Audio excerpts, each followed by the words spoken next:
Ao voltar do debate de Leipzig, Lutero desejou consolidar alguns pontos ali discutidos, mas aguardou um pouco. Durante todo o segundo semestre de 1519 e o primeiro de 1520, Martinho esperava com ansiedade o texto da bula de excomunhão da parte da Igreja de Roma para saber exatamente como reagir. Mas no fim do primeiro semestre de 1520, o professor de Wittenberg ele retoma a sistematização de suas ideias na forma de uma série de textos. Esses textos de 1520 constituem aquilo que alguns chamam de o programa da reforma de Lutero. Talvez sejam as suas obras mais relevantes, então. Em maio, ele escreveu o texto intitulado Sobre as Boas Obras. Em junho, a bula de excomunhão foi publicada contra ele em Roma. Em agosto, ele escreveu o documento Carta Aberta à Nobreza Alemã. Em outubro, ele escreveu o livro O Cativeiro Babilônico da Igreja. Em novembro, ele escreve A Liberdade Cristã. E em dezembro, ele queima a bula papal. Será um ano realmente pesado para Martinho Lutero. Foi um semestre decisivo na sua vida. Ele não consegue se calar e se põe em uma verdadeira guerra literária com duas características. De um lado, polemista, irreverente, sarcástico, do outro, piedoso e pastoral. Ele responde sem tardar todo mundo que se levanta contra ele, enfrentando-os com uma rapidez impressionante. Quando ele desenvolve sua doutrina, escreve em alemão. No confronto com os eruditos, responde em latim. As imprensas de Wittenberg, Leipzig, Nuremberg, Augsburgo, Basileia, Estrasburgo disputam a publicação de seus escritos e os vendem como água. Ele ouvia frequentemente que sua ênfase na justificação somente pela fé desprezava qualquer esforço moral e abolia as obras boas da vida do cristão. Os acusadores de Lutero concluíam que se a justificação fosse mediante a fé, não seria preciso fazer mais nada. Martinho respondeu então que a confiança em Cristo é uma árvore plantada na alma pelo Espírito Santo, árvore esta que é boa e espontaneamente produz boas obras. Em outras palavras, a fé produz as boas obras, não necessariamente as exclui. Foi este então o assunto do livro Sobre as Boas Obras que ele publicou em maio.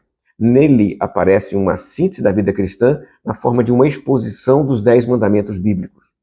Foi uma obra de imensa circulação. Somente naquele ano fizeram 8 edições do mesmo texto.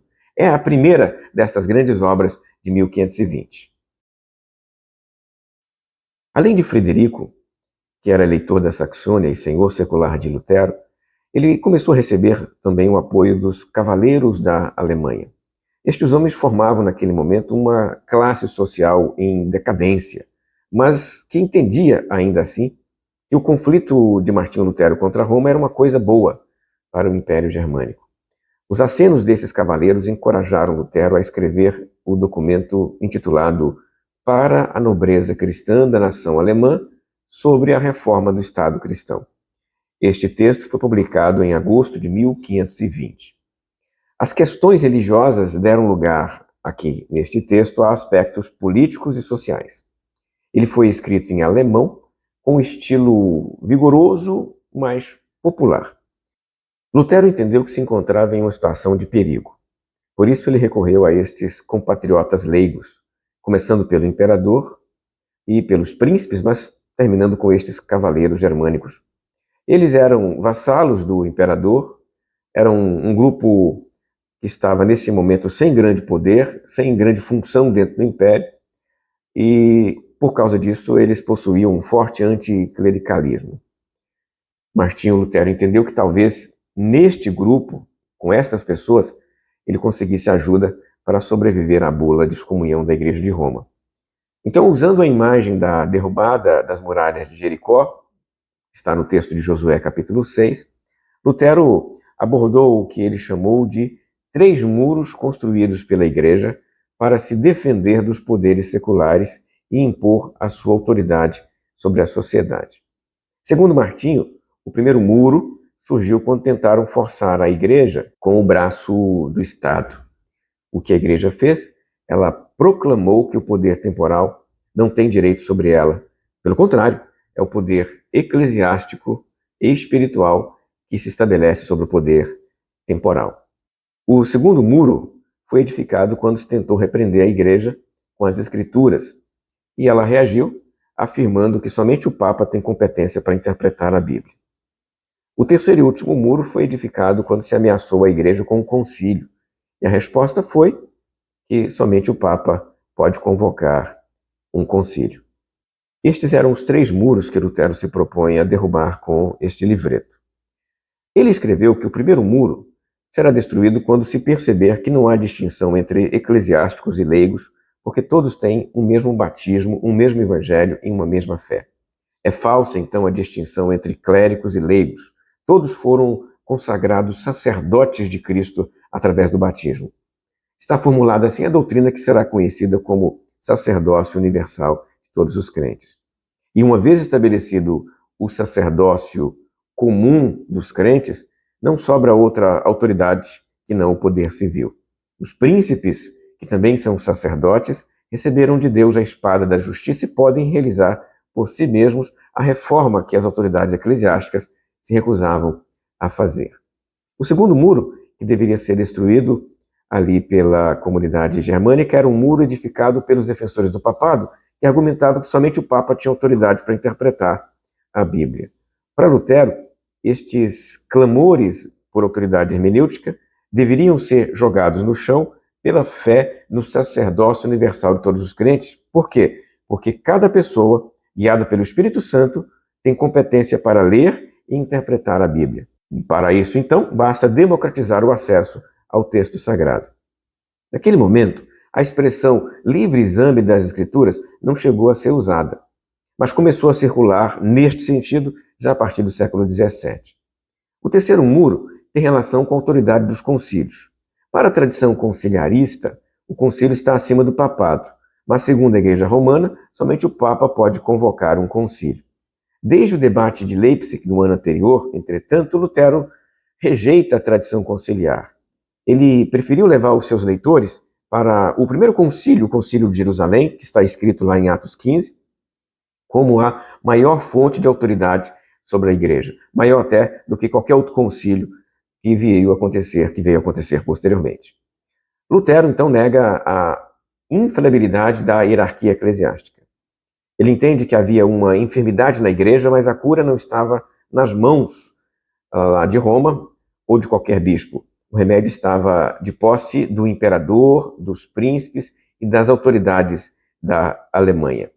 Eles foram, então, instigados por Martinho a não pagar as taxas eclesiásticas anuais a Roma, que era um elemento fiscal que aparecia para eles, naquele momento, uma forma de subserviência do império à Igreja de Roma.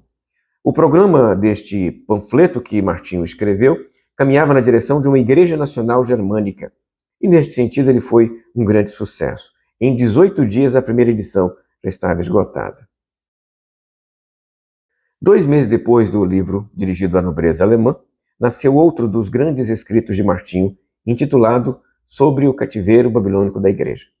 Ele o havia composto em julho e agosto, logo após as notícias a respeito da ferocidade da bula papal contra ele, e quis adiantar-se com uma ofensiva contra a Igreja Romana. Neste texto, ele se dirige aos clérigos e professores do mundo ocidental e escreve em latim. Escreve em latim atacando o sacerdócio católico, o magistério pontifício, as instituições canônicas e qualquer legislação eclesiástica, explicitando assim nesse texto uma profunda rejeição da Igreja Papal que ele descreve como Babilônia e Anticristo. O título da obra por si só já é bem polêmico. Do mesmo modo que o povo de Israel esteve cativo na Babilônia, a Igreja de Cristo se achava aprisionada debaixo da prepotência do Papa. Martinho quer libertar a Igreja, quebrando as 3 correntes ou 3 prisões que amarravam a Igreja de Cristo. Primeira corrente, as doutrinas dos sacramentos. Segunda corrente, a doutrina da Eucaristia. Terceira corrente, a doutrina do sacrifício da missa. Ele rejeita a perspectiva ocidental da Eucaristia e assume uma outra posição conhecida como consubstanciação. Nesta posição, os elementos da ceia não são transformados completamente. O pão e o vinho são ainda pão e vinho, mas recebem a manifestação real de Cristo durante a cerimônia, de tal forma que as substâncias do corpo de Cristo e do sangue de Cristo se unem aos elementos da Eucaristia. Na prática, a crítica maior de Lutero era contra a ideia de que na missa o sacrifício de Cristo se repetia. O último livro de Lutero deste ano saiu em novembro de 1520. É um dos seus textos mais apreciados pelo tom devocional. Se chama Tratado sobre a Liberdade Cristã. Ele foi escrito em tom mais conciliador, simultaneamente em latim e alemão. No livro, Martinho começou estabelecendo duas proposições aparentemente paradoxais. Primeira, o homem cristão é um livre senhor de todas as coisas e não está submetido a nada. Segundo, o homem cristão é um servo oficioso de todos e submetido a todos. Veja que esta liberdade e esta servidão correspondem, respectivamente, à natureza espiritual e à natureza corporal de um cristão. Como sacerdote real, verdadeiros cristãos vivem então a dignidade e a perfeição da liberdade dos filhos de Deus, tendo liberdade, mas voluntariamente se movem na direção de serviços voluntários a seus vizinhos. Lutero manifestará um enorme carinho por esta obra e vai dizer que ela contém a inteireza da vida cristã de uma forma absolutamente resumida.